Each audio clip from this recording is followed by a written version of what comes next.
आनंदराव अडसूळ, बच्चू कडू या महायुतीच्या नेत्यांसह अनेक स्थानिक भाजप नेत्यांच्या असलेल्या विरोधाच्या पार्श्वभूमीवर अमरावतीच्या खासदार नवनीत राणा यांच्या उमेदवारीची वाट बिकट असल्याचं चित्र होतं।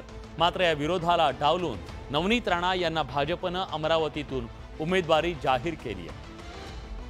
नवनीत राणांच्या जात प्रमाणपत्राचं प्रकरण सुप्रीम कोर्टात प्रलंबित आहे। अशातच नवनीत राणांच्या उमेदवारीबाबत भाजपनं सुरुवातीला वेट अँड वॉचचं धोरण स्वीकारलं होतं। अशात शिवसेनेचे नेते आनंदराव अडसूळ आणि महायुतीचे घटक पक्ष असलेल्या बच्चू कडू यांनी नवनीत राणांच्या उमेदवारीला कडाडून विरोध केला होता। मात्र या सगळ्यांचा विरोध डावलत भाजपनं नवनीत राणांची उमेदवारी जाहीर केली। लक्ष्मीचे हाती हे अमरावतीकरांची इच्छा होती की माझे हाती कमळ गेला पाहिजे आणि त्याच लक्ष्मीच्या हाती आज कमळ आहे। अमरावतीतील महायुतीच्या सर्व नेत्यांनी निवडणुकीत सहकार्य करावं असं आवाहन राणा दाम्पत्यानं केलंय। माझ्यापेक्षा सगळे सिनियर आहे, त्यांनी एक सून म्हणून या जिल्ह्याची परिवाराची सदस्य म्हणून माझे डोक्यावर आशीर्वादाचा हात ठेवा। आज जोडून विनंती करेन की नवनीत राणांचा साथ द्या अमरावती जिल्ह्याच्या विकासासाठी, अशी बच्चू कडू साहेबांना सुद्धा विनंती। नवनीत राणांना उमेदवारी जाहीर झाल्यानंतर त्यांच्या समर्थकांनी अमरावतीत जोरदार जल्लोष केला। ठाकरे गटाची लोकसभा उमेदवारांची पहिली यादी जाहीर झाली आहे। 17 जागांवरच्या उमेदवारांची नावं जाहीर करण्यात आली आहेत। 22 जागांवर शिवसेना ठाकरे गट निवडणूक लढण्यासाठी आग्रही आहे।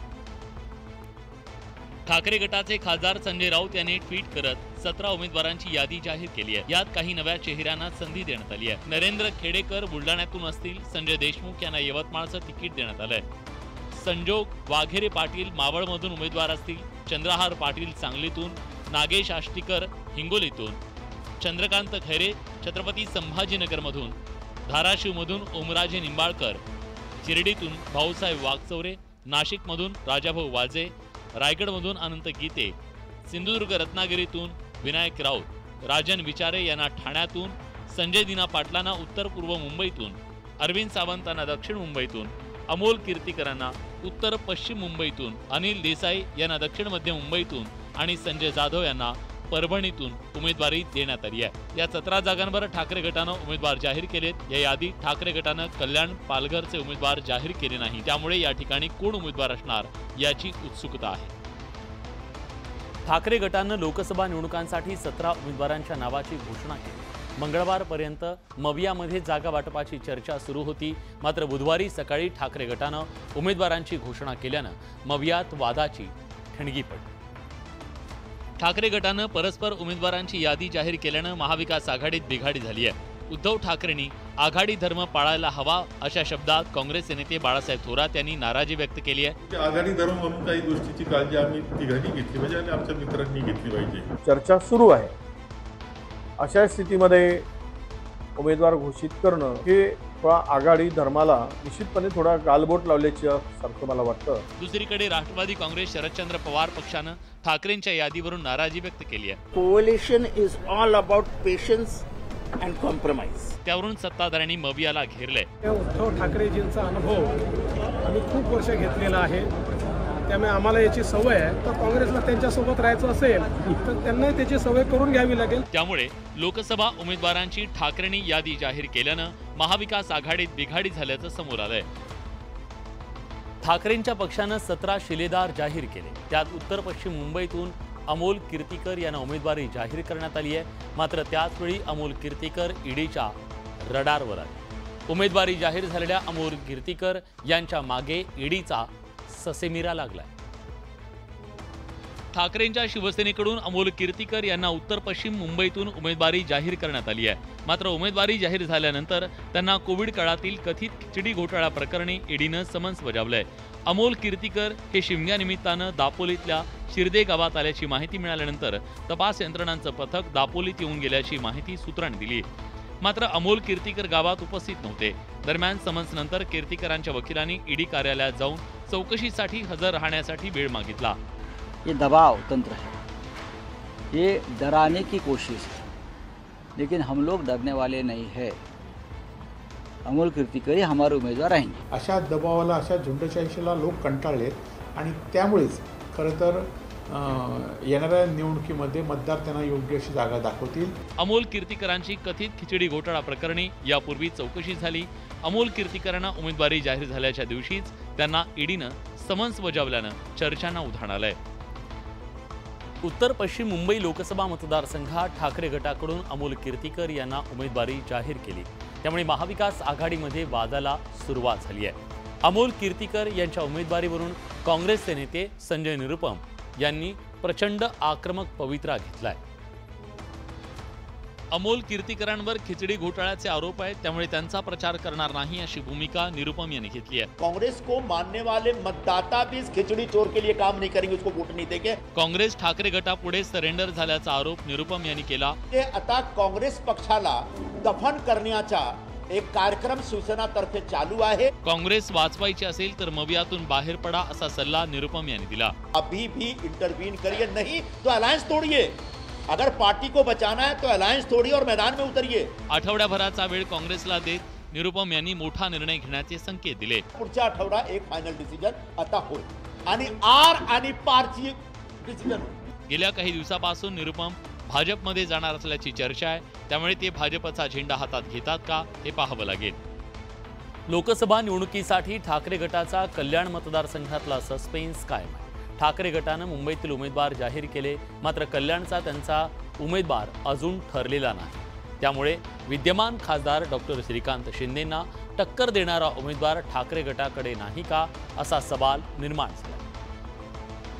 शिवसेना ठाकरे गटानं मुंबईतले उमेदवार जाहीर केलेत, मात्र शेजारच्या ठाणे जिल्ह्यातील कल्याण लोकसभा मतदारसंघातला उमेदवार जाहीर करता आलेला नाही। कल्याण लोकसभा मतदारसंघातून ठाकरेंच्या पक्षाकडून आदित्य ठाकरे, केदार दिघे आणि सुषमा अंधारे यांच्या नावांची उमेदवारीसाठी चर्चा सुरू होती, मात्र यापैकी कुणाच्याही नावावर शिक्कामोर्तब झालं नाही। तर महायुतीकडून डॉक्टर श्रीकांत शिंदेंची उमेदवारी जवळपास निश्चित मानली जाते। मोठमोठ्या वल्गना करण्यात आल्या, परंतु पहिल्या यादीत या लोकसभा क्षेत्राचं नाव नसणं हे खरोखर लाजिरवाणं आहे। भारतीय जनता पार्टी ठाण्याच्या जागेसाठी आग्रही आहे आणि जर ठाण्याची नाही मिळाली तर कल्याणच्या जागेसाठी आग्रही, म्हणून आम्ही सुद्धा बघतोय त्यांचं काय होतं आणि काय नाही। पहिल्याच यादीत कल्याणमधील उमेदवाराचं नाव जाहीर होऊ शकलं नाही, त्यामुळे एक प्रकारे शिवसेना ठाकरे गटाची हतबलता पाहायला मिळाली। गेल्या काही दिवसांपासून महाविकास आघाडीत जागा वाटपाची चर्चा सुरू आहे। मवियाच्या जागा वाटपामध्ये प्रामुख्यानं सांगली, भिवंडी, जालना यासह काही जागांवर तिढा होता, मात्र हा तिढा असताना बुधवारी सकाळी ठाकरे गटानं 17 उमेदवारांची यादी जाहीर केली।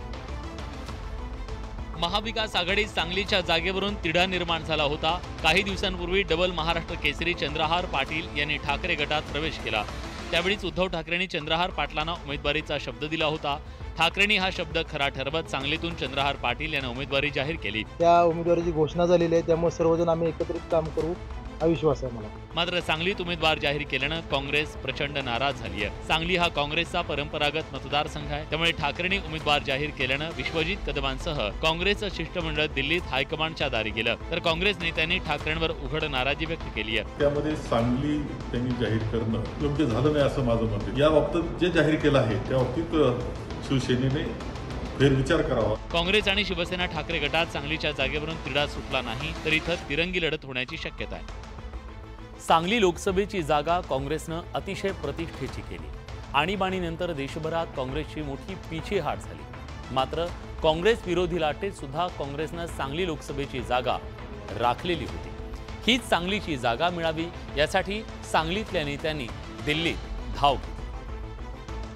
उद्धव ठाकरेंनी सांगलीच्या जागेवर चंद्रहार पाटील यांच्या उमेदवारीची घोषणा केली, त्यामुळे नाराज झालेल्या सांगलीतील काँग्रेस नेत्यांनी दिल्लीत जाऊन काँग्रेसचे राष्ट्रीय अध्यक्ष खरगे आणि सरचिटणीस के.सी. वेणुगोपाल यांची भेट घेतली। मतदारसंघाचं वातावरण हे काँग्रेस पक्षाला पोषक आहे, महाविकास आघाडीला पोषक आहे आणि अशा दृष्टीने ही जागा या ठिकाणी आज काँग्रेस पक्षाकडे राहावी।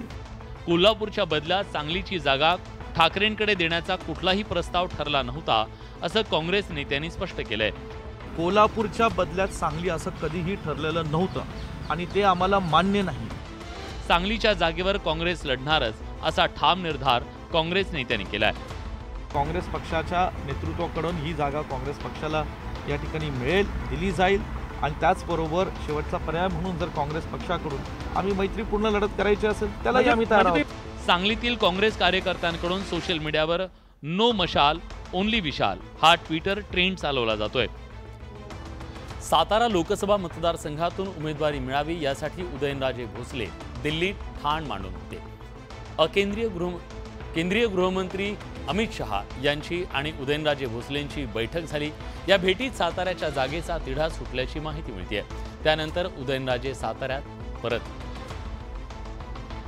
सातारा जिल्ह्याची सीमा असलेल्या शिरवळमध्ये उदयनराजे भोसलेंचं आगमन होताच उदयनराजेंच्या समर्थकांनी त्यांचं जंगी स्वागत केलं। उदयनराजेंना फुलांचा भला मोठा हार घालत आणि जेसीबीतून फुलांची उधळण करत जल्लोषात स्वागत करण्यात आलं। जनतेच्या स्वागतानं भारावल्याचं उदयनराजे म्हणाले। केलं ते सुद्धा समाजाच्या हिताचं आणि त्याची पोचपावती आज आपण पाहतोय। लोक एवढ्या मोठ्या संख्येने आज इथं उपस्थित राहिले। लोकसभेची उमेदवारी मिळावी यासाठी दिल्लीत उदयनराजे ठाण मांडून होते, त्यावर त्यांनी प्रतिक्रिया दिली आहे। तेढ जे निर्माण झाले होते वेगवेगळ्या पक्षांमध्ये, महायुतीमध्ये जो तेढ निर्माण झाला होता ते सोडवण्याचं काम झालेलं आहे आणि आता मला वाटतं त्यात कुठल्याही प्रकारची शंका उरलेली नाही। साताऱ्यातून लोकसभा उमेदवारीबाबत उदयनराजेंनी आपल्या स्टाईलनं उत्तर दिलंय। आनंदाची बातमी कधी मिळेल महाराज? आनंदाची तिकीट महाराजांचं कधी फायनल होईल? तिकीट झालं तर काय तुम्हाला आता काय झालं वेगळं सांगायला? साताऱ्यात उदयनराजेंविरोधात मवियाच्या शरद पवारांच्या पक्षाकडून कुणाला उमेदवारी दिली जाणार याकडे सगळ्यांचं लक्ष लागलंय। महायुतीच्या जागा वाटपात नाशिक लोकसभा मतदारसंघ कळीचा मुद्दा ठरतोय।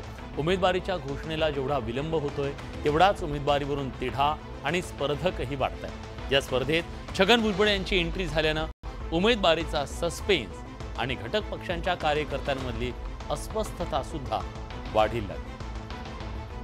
नाशिक लोकसभेसाठी छगन भुजबळ इच्छुक असल्याची माहिती मिळते। भुजबळांचं नाव दिल्लीतून कन्फर्म झाल्याचं कळतंय। ही सीट नाशिकची आपण लढवायची की नाही, कार्यकर्त्यांचं काय मत आहे? कार्यकर्त्यांचं मत ही सीट आपण लढवली पाहिजे। नाशिकमधून कुटुंबातील एकाला उमेदवारी द्या अशी मागणी भुजबळांनी केल्याच्या चर्चा सुरू आहेत। राष्ट्रवादी काँग्रेसच्या निशाणीवर, घड्याळ निशाणीवरच राष्ट्रवादी काँग्रेस पक्षाचे जे काही आम्ही नाशिकचे जो कोण उमेदवार ठरेल तो निवडणुकीला उभा राहणार। नाशिकची जागा महायुती ज्या पक्षाला सुटेल त्या पक्षाचा उमेदवार लढेल असं भुजबळ म्हणाले। अगोदर जागा मिळणार की ती जागा सुटल्यानंतर मग कोण उमेदवार हे ठरणार आहे। त्यामुळे आता नाशिकची जागा महायुतीत कुणाला सुटणार हे पाहावं लागेल। नाशिकच्या जागेवरून महायुतीत तिढा निर्माण झाला। नाशिक लोकसभा मतदारसंघात हेमंत गोडसे आणि छगन भुजबळांमध्ये उमेदवारीवरून रस्सीखेच सुरू आहे। अशात ही जागा शिवसेनेकडे राहावी ही मागणी घेऊन शिवसैनिक नाशिकहून मुंबईकडे रवाना झाले। नाशिकमध्ये सध्या शिवसेनेचे हेमंत गोडसे विद्यमान खासदार आहेत। काही दिवसांपूर्वी श्रीकांत शिंदेंनी हेमंत गोडसेंच्या नावाची घोषणा केली होती। मात्र आता नाशिकमधून छगन भुजबळ निवडणूक लढवणार असल्याच्या चर्चा सुरू झाल्यानं शिवसैनिक नाराज झालेत। नाशिकची जागा सोडू नये अशी भूमिका पक्षाच्या कार्यकर्त्यांनी घेतली आहे। त्याचप्रमाणे हेमंत गोडसेंना उमेदवारी मिळावी यासाठी शेकडो वाहनातून हजारो कार्यकर्ते मुख्यमंत्र्यांच्या भेटीसाठी नाशिकहून दाखल झाले।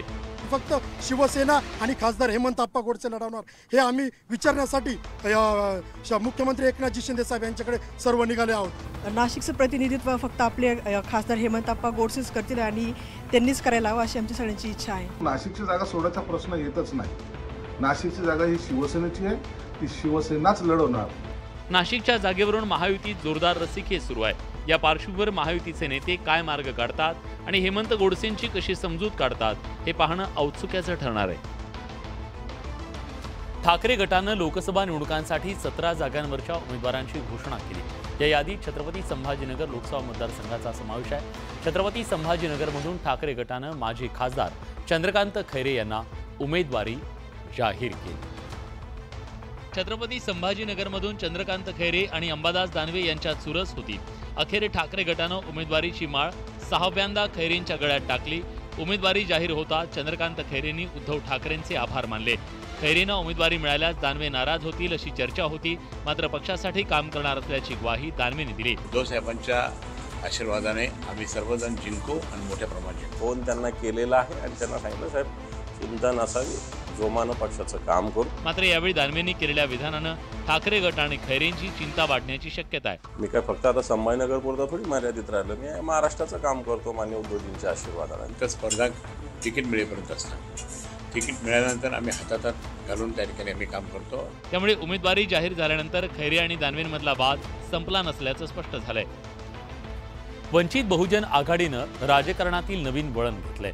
यापूर्वी बहुजन महासंघाचा प्रयोग करून राज्यातील राजकारणात प्रकाश आंबेडकर यांनी वराडी झटका दिला होता. आता प्रकाश आंबेडकर वंचितच्या माध्यमातून महाराष्ट्राच्या राजकारणात नवा प्रयोग करणार आहे. अखेर प्रकाश आंबेडकर यांनी महाविकास आघाडीसोबत जाणार नसल्याचं स्पष्ट केलंय. प्रकाश आंबेडकर यांनी पहिल्या टप्प्यातील मतदानासाठी वंचित बहुजन आघाडीच्या उमेदवारांच्या नावांची घोषणा केली. मात्र त्याचवेळी प्रकाश आंबेडकर यांनी एका नव्या सामाजिक आघाडीचे संकेत दिले. मराठा आंदोलक मनोज जरांगे यांच्या साथीनं प्रकाश आंबेडकर पुन्हा आघाडीचा नवा प्रयोग महाराष्ट्रात करणार आहेत. या पार्श्वभूमीवर त्यांनी मनोज जरांगे यांची मंगळवारी भेट घेतली. जरांगेंनी स्वतः निवडणूक लढायला नकार दिलाय. पहिल्या टप्प्यातील उमेदवारांना जरांगेंचं समर्थन असेल ते त्यांची भूमिका 30 मार्चला घेतील असं आंबेडकरांनी म्हटलंय. कल जो है जरांगे पाटिल के साथ में बातचीत हुई. जो गठबंधन उनके साथ में होने उसमें ओबीसी की गठबंधन होगी. 30 तारखेपर्यंत समाजाला सांगितलेलं आहे. 30 मार्चला जरांगेंचं ठरल्यानंतर प्रकाश आंबेडकर आणि जरांगे राज्यात एकत्रित प्रचार करणार आहेत. त्यामुळे या आघाडीचा नवा पॅटर्न कितपत यशस्वी ठरतो हे पाहावं लागेल. गेल्या काही दिवसांपासून वंचित बहुजन आघाडी महाविकास आघाडीत यावी यासाठी चर्चा आणि बैठकांचं सत्र सुरू होतं. स्वतः प्रकाश आंबेडकर यांनी मवियाच्या नेत्यांशी बैठकांमध्ये सहभाग घेतला. मात्र जागा वाटपावरून वंचित आणि महाविकास आघाडीमध्ये बिनसलंय. मवियानं आधी 4 आणि मग 5 जागांचा प्रस्ताव वंचितला दिला. मात्र वंचितनं हा प्रस्ताव फेटाळला. या पार्श्वभूमीवर प्रकाश आंबेडकरांनी लोकसभेच्या पहिल्या टप्प्यासाठी उमेदवार जाहीर केले. तसंच प्रकाश आंबेडकरांनी जरांगेंसोबत नव्या आघाडीचे संकेत दिले. त्यामुळे वंचित मवियातून बाहेर पडण्यावर शिक्कामोर्तब झाल्याची चर्चा आहे. त्यांना 5 जागांचा प्रस्ताव दिला तर कायम आहे आणि चर्चा अद्याप संपलेली नाही. की ज्यांना ही लोकशाही वाचवायची त्यांनी एकत्र राहणं आवश्यक आहे. अजूनही आमची त्यांना हात जोडून विनंती आहे की त्यांनी एकत्रित यावं. महाविकास आघाडीचे दरवाजे सताड उघडे आहेत. जरांगे पाटील या फॅक्टर आपण लक्षात घेतला पाहिजे. पण दुर्दैवाने तो फॅक्टर काही लक्षात घेतला नाही. वंचित सोबत मवियाची चर्चा फिसकटल्यानं सत्ताधाऱ्यांनी विरोधकांना लक्ष केलंय. गेल्या निवडणुकीत वंचितमुळे अनेक दिग्गजांना पराभवाचा सामना करावा लागला. आता वंचितनं मवियाशी फारकत घेतल्यानं याचा फटका कुणाला बसणार हे पाहावं लागेल. मनसे अध्यक्ष राज ठाकरे यांनी काही दिवसांपूर्वी केंद्रीय गृहमंत्री अमित शहा यांची दिल्लीत जाऊन भेट घेतली. त्यानंतर मनसेच्या रूपानं आणखी एक भिडू महायुतीत समावेश होण्याची चर्चा राज्यात सुरू झाली. मनसे अध्यक्ष राज ठाकरेंच्या दिल्ली दौऱ्यानंतर मनसे महायुतीत सहभागी होण्याच्या चर्चा जोर धरू लागल्या. या पार्श्वभूमीवर मनसे अध्यक्ष राज ठाकरेंनी पक्षाच्या पदाधिकाऱ्यांशी बैठक घेतली. 3 जागा आम्ही मागितल्या होत्या. त्याच्यावरती आता 2 जागेवरती चर्चा चालू आहे. त्याच्यावरती निर्णय पक्षप्रमुख घ्यायचा तो घेतील. या संदर्भातली जी काही माहिती आहे ती सन्माननीय राजसाहेबच तुम्हाला योग्य वेळी देतील. त्याचबरोबर शिवसेना आणि मनसे विलिनीकरणाबद्दल अफवा असल्याचं मनसे नेते बाळा नांदगावकरांनी स्पष्ट केलंय. मीडियामध्ये आलेल्या बातम्या आहेत. आम्हाला त्याची कोणतीही कल्पना नाही. जर कल्पना असेल तर त्या प्रमुखांना त्याची कल्पना असेल. ज्यावेळेला त्या आमच्यापर्यंत येतील त्यावेळेला निश्चितपर्यंत तुमच्यापर्यंत पोहोचलेले असतील याची आपण खात्री बाळगू. महायुतीत मनसेची एंट्री होणार की राज ठाकरे काही वेगळा निर्णय घेणार याची उत्सुकता आहे. पूर्व विदर्भातील 5 लोकसभा मतदारसंघातील 5 उमेदवारी अर्ज भरण्याचा आजचा शेवटचा दिवस होता. या निमित्तानं सर्व राजकीय पक्षांनी उमेदवारी अर्ज दाखल केले. नागपुरात नितीन गडकरींनी उमेदवारी अर्ज दाखल करताना जोरदार शक्ती प्रदर्शन केलं. भाजपचे नेते आणि केंद्रीय मंत्री नितीन गडकरी यांनी नागपूर लोकसभा मतदारसंघातून उमेदवारी अर्ज दाखल केला. उमेदवारी अर्ज दाखल करताना भाजप नेत्यांसोबत महायुतीचे नेते उपस्थित होते. नागपूरच्या संविधान चौक ते आकाशवाणी चौक दरम्यान काढण्यात आलेल्या रोड शो मध्ये हजारो भाजप कार्यकर्ते सहभागी झाले. 75% मतदान झालं पाहिजे आणि 5 लाखापेक्षा जास्त मताने आपण या मतदारसंघातून मला विजयी करावं. तुम्हारी भी ताकत हमको मिली है. अब घड़ी भी हमारे साथ है. घड़ी हमारे साथ है तो जो हमारे विरोध में है उनके 12 बजाकर हम छोड़ेंगे. पहिल्या टप्प्यातील पूर्व विदर्भातल्या 5 मतदारसंघातील उमेदवारी अर्ज भरण्याचा शेवटचा दिवस होता. या पार्श्वभूमीवर भाजप, काँग्रेस, बसपा, वंचित बहुजन आघाडी आणि अपक्षांनी आपले उमेदवारी अर्ज दाखल केले. तर या होत्या दिवसभरातल्या सर्व महत्त्वाच्या बातम्या, दमदार बातम्या. दमदार 10 या बुलेटिनमध्ये आपण इथेच थांबतोय. ताज्या घडामोडींसाठी बघत रहा न्यूज 18 लोक.